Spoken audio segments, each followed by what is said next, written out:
completely gutted to studs. It looks like my road might be closed. Okay, so here's basically the story. And God has just put his hand on this and blessed this. It's amazing, okay?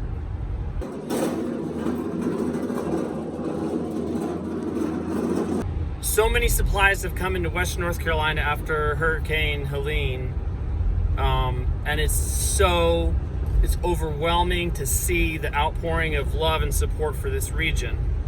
But what I quickly realized is that I wanted to try to fit in meeting really specific needs. So I just connected with this little church. It's way out in one of the outlying counties that was heavily affected. It's the furthest supply point kind of out in that corner of the county. And I just went to them and I said, give me a list.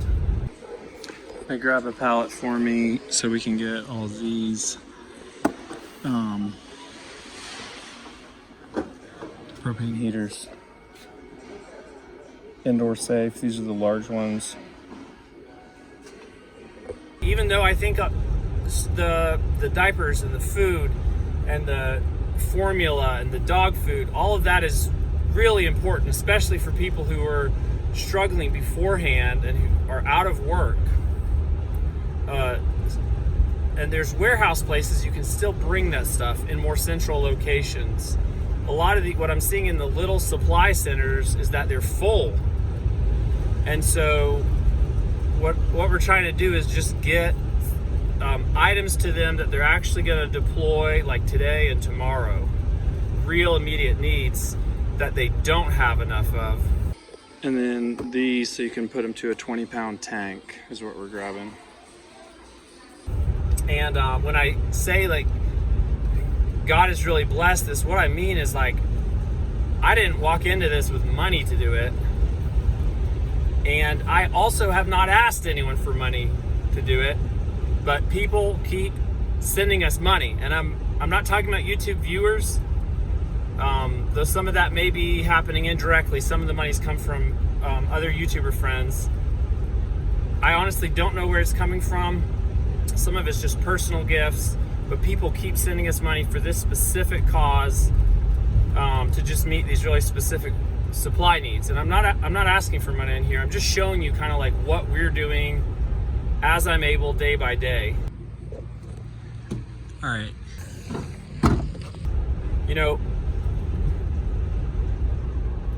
I have not filmed the majority of the carnage and destruction that I've seen.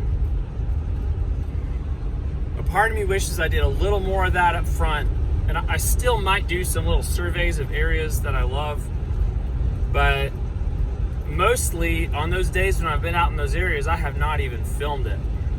It almost seems disrespectful to do it casually, and if I'm gonna do it, I wanna go out and give it just focus and interview people and stuff. Mostly, I've just filmed what I'm doing, and that's what we're trying to show you, is kind of like what our life is like and our small efforts. What we have is both Bree and I are from the area, and we've lived all over kind of in the area, and we have a lot of personal connections, and I feel like that's a lot of our strength. You can drive along and think like, this looks almost normal. You can almost forget about it for a minute. But then, I mean, you see the level of destruction on the riverbed out there. Endless supply centers, so many spots. Shelters for people who actually lost their homes. And every riverbed is just gutted. And you remember like how crazy and big this is. Debris piles, trash piles, just everywhere. Bree called me and said, hey, don't forget to eat. So that's the next thing on the agenda. All right, for lunch, I'm eating at one of my favorite places. This is Root Down. It's their food truck. And I just want to shout them out because they have been serving donation-only food almost every single day since the storm. I think they've had 3 days off, like in the past 2 weeks, something in those lines, just going nonstop. And they've done higher volumes, I think, than ever. And It's donations only, so I just think the work is amazing. They're keeping a bunch of people, including me, fed. People, who don't have power, some people who've lost their homes, and then a ton of people who are out here just working. Ben, how many people have you served? I know you don't have records, but give me a guess. I've served over 3,000 people. 3,000 people. I believe it. It's been nonstop for you. 250-ish a day. I came right at lunch rush, so sorry about that. We came in crunch time, dude. That's fine. Well, we got our sourdough baker bringing back grilled sourdough bread today, so we got the grilled cheese, and everyone's going crazy for it. I'm just blown away by what you guys are doing, because it's like, you're just proving that you're the people that we thought you were, and serving amazing food. Right. The farmers, what's really cool through this too is that I've been able to still support the local farmers that have their farms and buy produce from them when they don't have anywhere to sell it. Yeah, man. It's amazing. Thank you so much. Yeah. It's just one little story of people just pouring out their hearts and with all their effort, just working to help other people. And I think it's amazing what they're doing. So, yeah. Thank you guys. Okay, what I'm doing now is dropping 4 of these hoses off at a friend's house. Another friend's gonna come get them, and just for people in her community.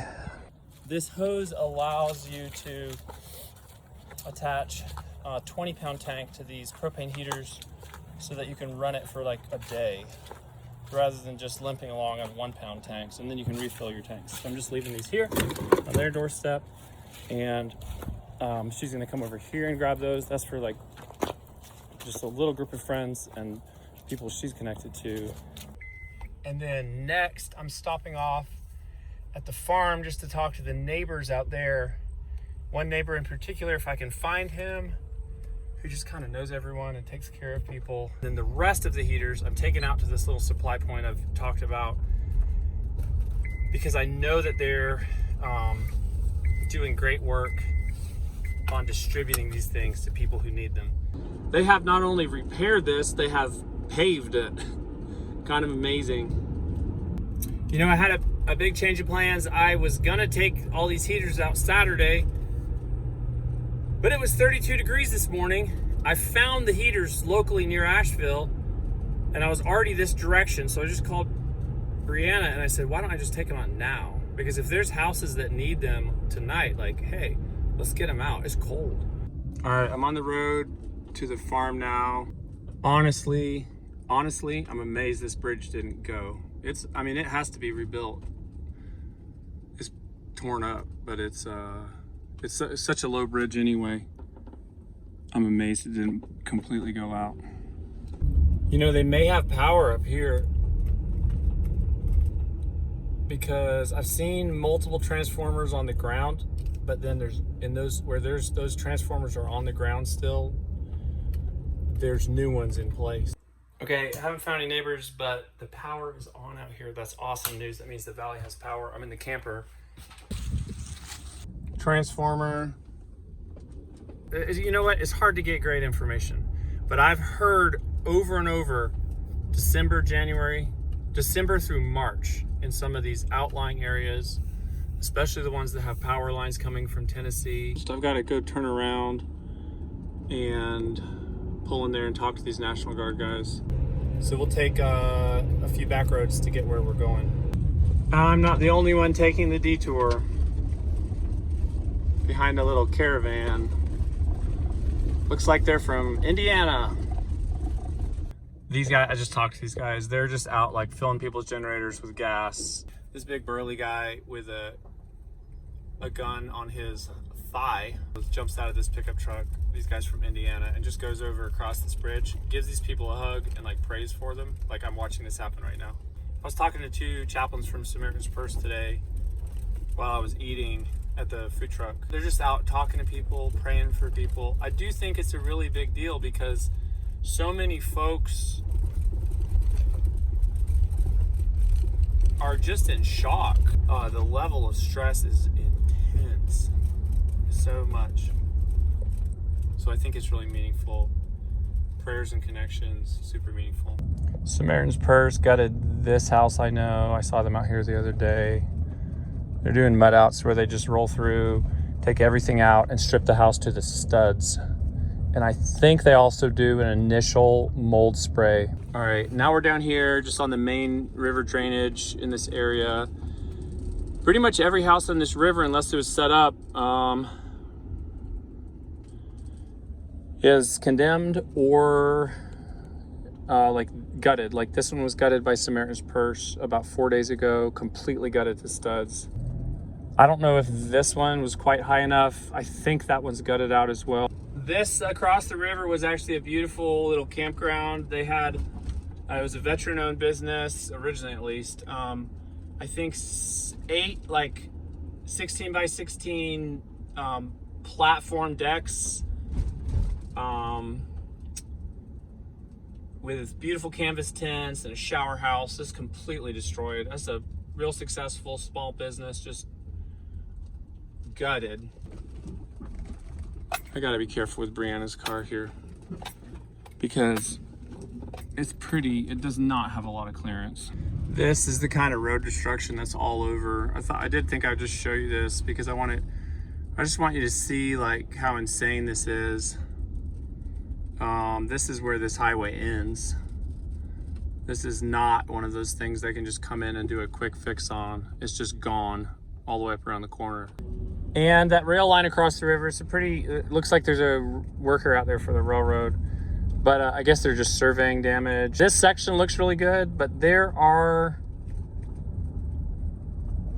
huge sections that are gone, which seems to be like the theme word for this whole storm is gone.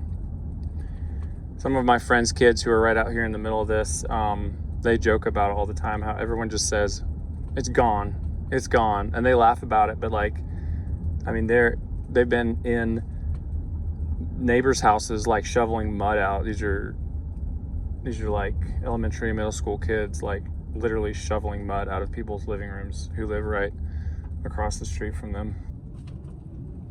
I will not be filming at this supply station out here. I want to tell stories, but honestly, only if it's like the right thing at the right time with the right person. I'm not trying to expose people, you know, against their will. Okay, so I just came from this church supply point, and as I've said on here multiple times,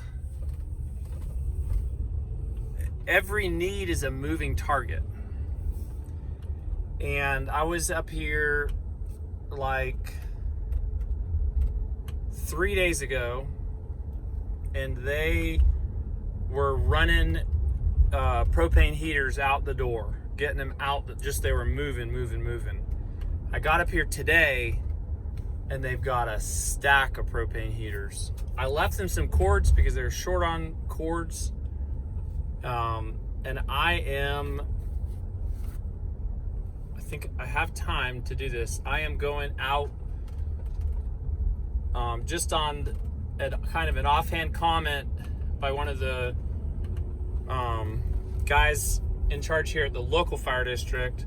2 days ago, he said that this one community, which is about 10 miles from here, is several days behind because of when they got the roads open out there. So I'm gonna head out there, and I don't know the way because I know a lot of the roads are out, so I'm gonna have to stop part way out here and just ask directions.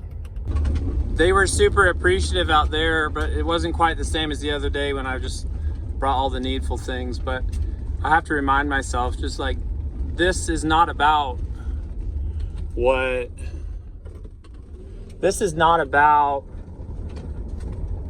what we're doing, right? The reason I'm telling you the story of what I'm doing is honestly to keep people's hearts connected to this, because my heart is for this long-term recovery, rebuilding, actually building houses. And of course I have to make money for my family, and while I've been sick and out of carpentry work, making videos is one of the ways I do that.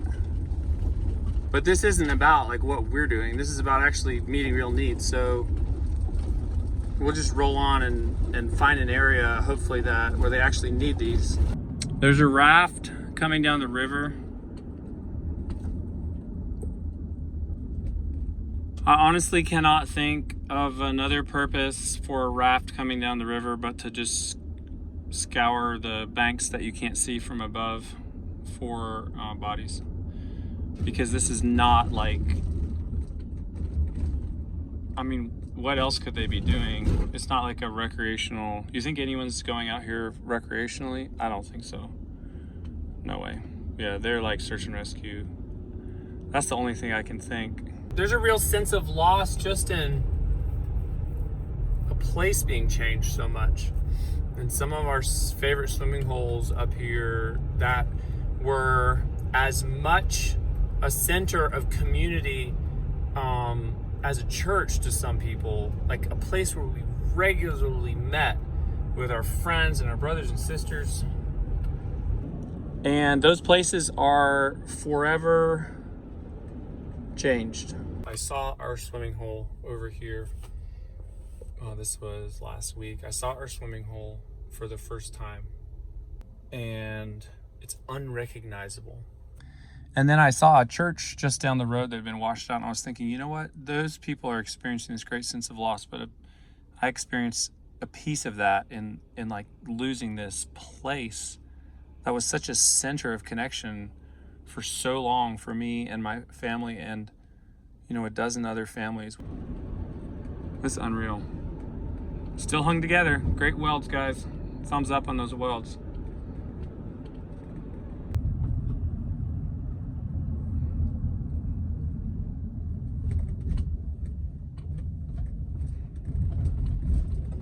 So I was just talking to a friend who lives on the other side of the county and trying to feel things out over there. What this is basically turning into is something that actually could be really helpful, which is just a little survey of this county and talking to actually people on the ground in multiple areas and saying, like, what does your community need?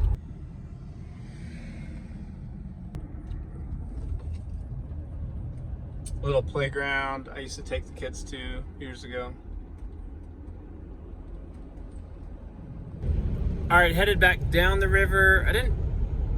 The big supply center there was actually closed, which to me says, I mean, it was like closed for the day and it's only 3:45, which tells me that, to me, that's a good sign. It's like a big warehouse kind of supply center where people pick supplies up. To me, that means that things are kind of slowed down up there. And then I talked to another girl just on the side of the road who works I think she works at a gas station, and she says almost everyone in that community has power. So that is great news. And I feel like I'm getting a little better grasp on like where things are today. It'll be different in 3 days.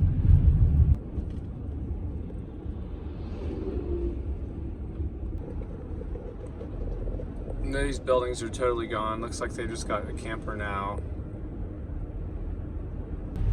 All right, I'm headed back to Bree's house to watch the kids this evening while she goes out to do some stuff. I'm gonna stop at one more fire department right here though and just see what their supplies are like on propane heaters.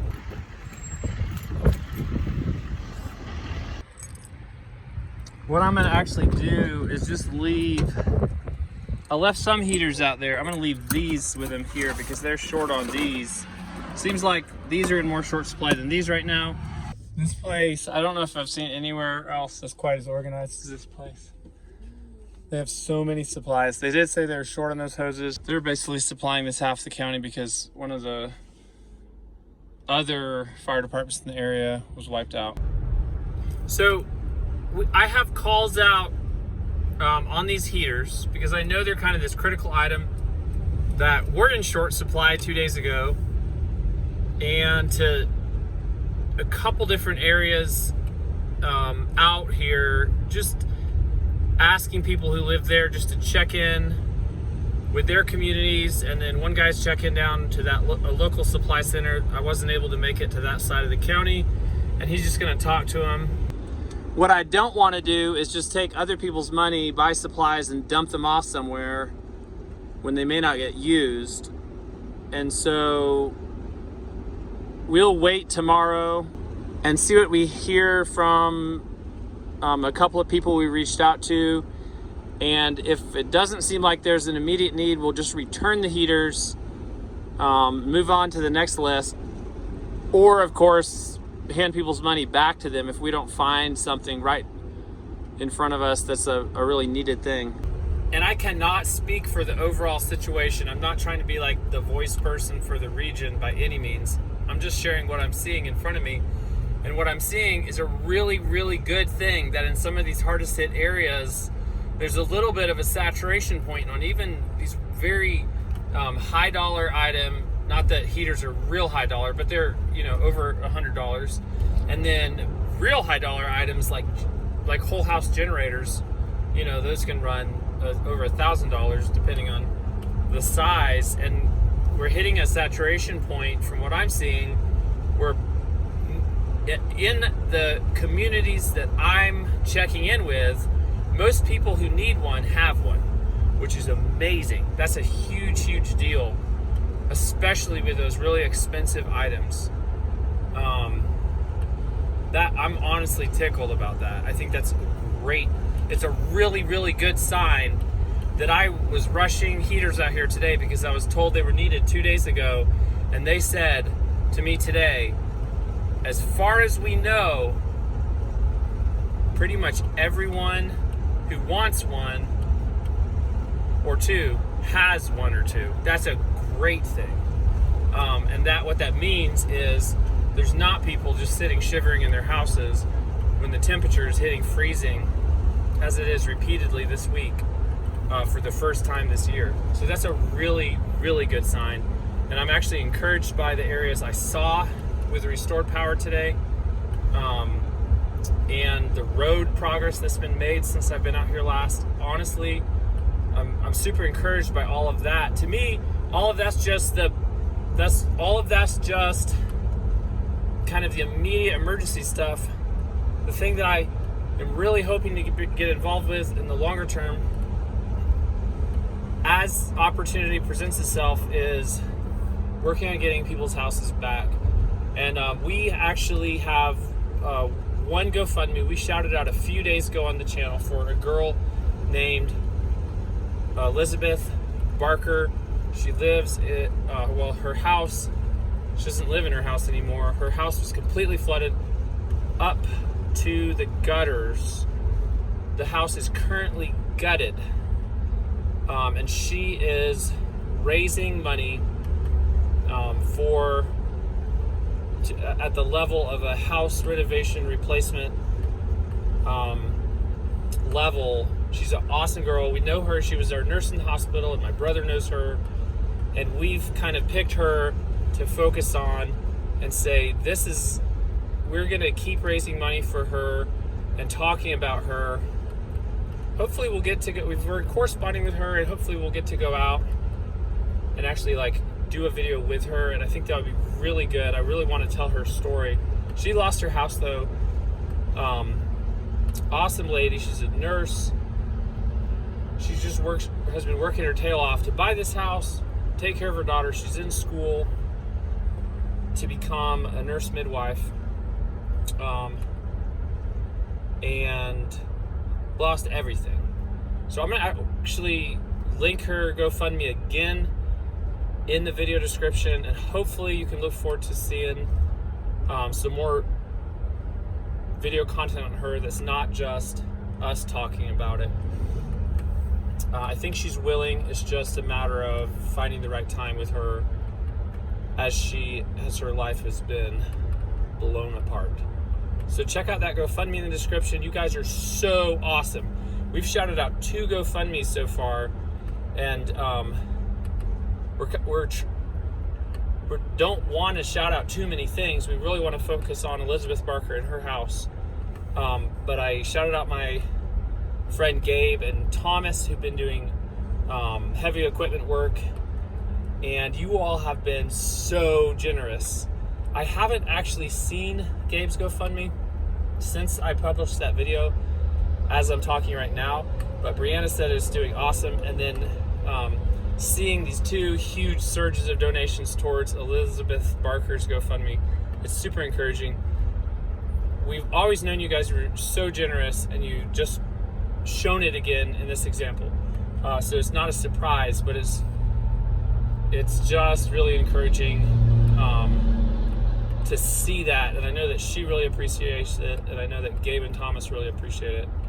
And hopefully I can get some content. I am going back to work, but hopefully I can get some content of the work that Gabe and Thomas do, at least through what stuff they film for me, so I can kind of give you guys feedback as they go back out and finish that work.